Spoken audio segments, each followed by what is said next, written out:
खुलुमबाय बर' headline update नायगिरि बयनिसिमबो गोजोन फुंबिलिनि हामलायथिनायजों लोगोसे दिनै 25 अक्ट'बर इं 2023 मायथाइनि फानजामुथियाव थानाय राशिफोरखौ फरायथिनो लानाय जाबाय।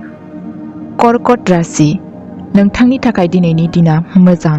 नोंथांनि जिउनि लोगोरिया नोंथांनि अननायाव गबगोन। दिनैनि लाकी नम्बरा 3, कालारा गोमो। मिथुन राशि, नोंथाङा दिनै लोमजानायनिफ्राय हामनो हागौ आरो खामानियाव सानै हयै डिसिसन लानांगोन। दिनैनि लाकी नम्बरा 9, कालारा गोजा।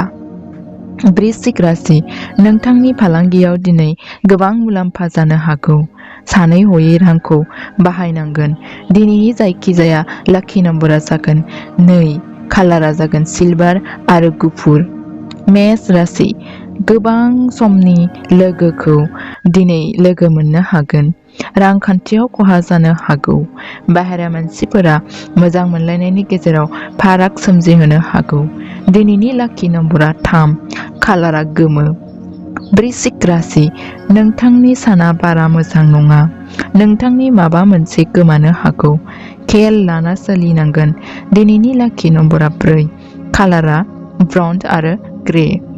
तुला राशि, नोंथांनि दिना दिनै मोजां खौरांजों बुंफबना सोलिगोन।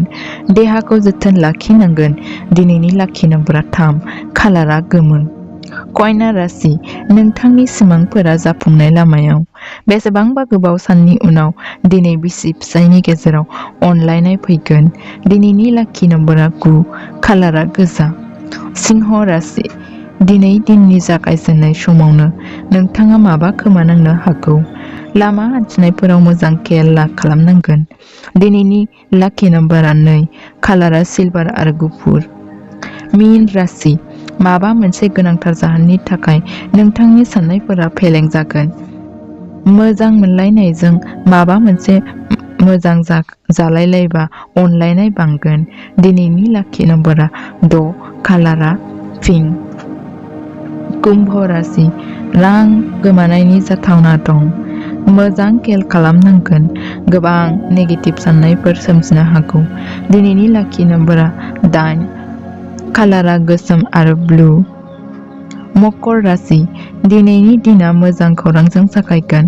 मोजां गेलेयोब्ला गोबां रां आरजिनो हागौ, नाथाय गावनि जिउनि लोगोरिनि गेजेराव सोरबा गुबुना फारागथि खालामनो नाजागोन। दिनैनि लाकी नम्बरा 1, कालारा अरेन्ज सना कालार। धनु राशि, नोंथाङा दिनै हरखाब बबेबा जायगायाव दावबायलांनो हागौ। मोजां मोननाय आरो नखर मोजाङैनो थागोन। दिनैनि लाकी नम्बरा 1, कालारा अरेन्ज आरो सना कालार। गोजोन्थों।